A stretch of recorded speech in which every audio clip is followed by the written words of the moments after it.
Hi అందరికీ welcome back to my channel. ఈరోజు మన వీడియోలో సింపుల్గా క్విక్గా చేసుకునేటటువంటి రవ్వ కేసరి ఎలా చేసుకోవాలో చూపించబోతున్నాను. ఏదైనా స్వీట్ తినాలనిపించినప్పుడు లేదా ఏదైనా పండగలకి త్వరగా టేస్టీగా పర్ఫెక్ట్ టెక్స్చర్ అండ్ స్వీట్నెస్తో ఈ రవ్వ కేసరి రావాలంటే ఈ ప్రాసెస్లో చేసి చూడండి. మరి రెసిపీ చూసే ముందు మన ఛానల్ని ఫస్ట్ టైం చూస్తున్నట్లయితే సబ్స్క్రైబ్ చేసుకోండి. ఇంకా రెసిపీ స్టార్ట్ చేసేద్దామా? ముందుగా స్టవ్ ఆన్ చేసి ప్యాన్ పెట్టుకొని ఒక స్పూన్ నెయ్యి వేసుకుందాం. ఈ నెయ్యి కాగిన తర్వాత నట్స్ని ఫ్రై చేసుకోవాలి. నేను ఇక్కడ కొన్ని జీడిపప్పును వేసుకుంటున్నాను. మీరు కావాలంటే బాదాం కూడా వేసి వేయించుకోవచ్చు. స్టవ్ని లో ఫ్లేమ్లో పెట్టి ఈ జీడిపప్పుని మాడిపోకుండా నిదానంగా వేగనివ్వాలి. ఇలా గోల్డెన్ కలర్ వచ్చిన తర్వాత వీటిని సెపరేట్గా తీసుకుందాం. ఇప్పుడు ఇందులోనే కొన్ని కిస్మిస్ని వేసుకుంటున్నాను. ఇవి కూడా లో ఫ్లేమ్లో కలుపుతూ ఫ్రై చేసుకోవాలి. ఇలా బలూన్లా అయిన తర్వాత వీటిని కూడా పక్కన పెట్టుకుందాం. ఇప్పుడు ఇదే కడాయిలో 1 కప్పు సూజీ రవ్వను వేసుకోవాలి. ఇలా రవ్వను వేసుకున్న తర్వాత స్టవ్ని లో టు మీడియం ఫ్లేమ్లోకి పెట్టుకోండి. రవ్వని ఇలా నెయ్యిలో వేయించడం వల్ల కేసరి తినేటప్పుడు స్టిక్కీగా అంటుకోకుండా ఉంటుంది. ఈ రవ్వని లో టు మీడియం ఫ్లేమ్లో పెట్టి 6 నుంచి 7 నిమిషాలు మాడిపోకుండా మంచి అరోమా వచ్చేంత వరకు వేగనివ్వాలి. ఇలా వేయించుకున్న రవ్వని సెపరేట్గా తీసుకుందాం.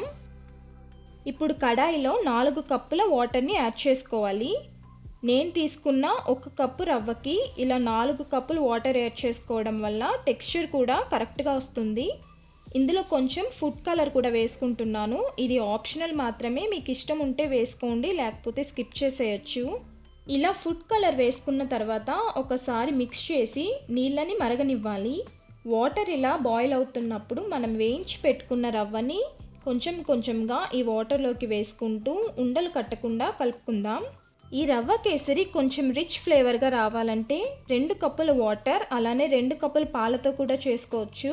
ఉండలు అనేవి లేకుండా బాగా ఈ రవ్వని కలుపుతూ ఉడికించాలి. రవ్వ ఉడికి ఇలా దగ్గర పడిన తర్వాత పంచదారను వేసుకుందాం.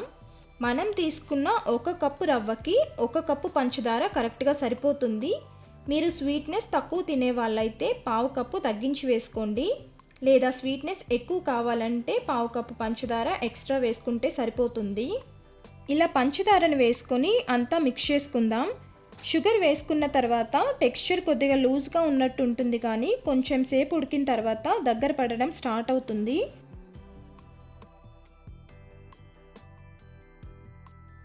పంచదార కరిగిన తర్వాత ఇందులో 2 ఇలాచీ దంచి వేసుకుంటున్నాను. మీ దగ్గర ఉంటే ఇలాచీ పౌడర్ కూడా వేసుకోవచ్చు. అలానే వేయించి పెట్టుకున్న నట్స్ని కూడా ఇందులోకి వేసుకుందాం.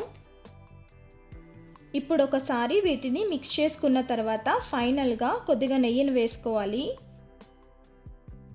ఈ నెయ్యి వచ్చేసి కేసర్లో బాగా కలిసేంత వరకు కలుపుకున్న తర్వాత చూసారు కదా టెక్స్చర్ ఎలా ఉందో. ఇలా ఉన్నప్పుడే స్టవ్ ఆఫ్ చేసేసుకుందాం. ఎందుకంటే చల్లారిన తర్వాత కన్సిస్టెన్సీ ఇంకొంచెం దగ్గర పడుతుంది. అంతే, మరి మన సింపుల్ స్వీట్ రెసిపీ రవ్వ కేసరి రెడీ అయిపోయింది.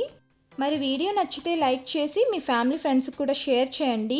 ఈ రెసిపీని నేను చెప్పిన ప్రాసెస్లో మీరు కూడా ఇంట్లో ట్రై చేసి ఎలా వచ్చిందో మీ ఫీడ్బ్యాక్ని కామెంట్స్లో చెప్పండి. ఇలాంటి మరిన్ని మంచి రెసిపీస్ కోసం మన ఛానల్ని సబ్స్క్రైబ్ చేసుకోవడం మర్చిపోవద్దు. Thank you for watching.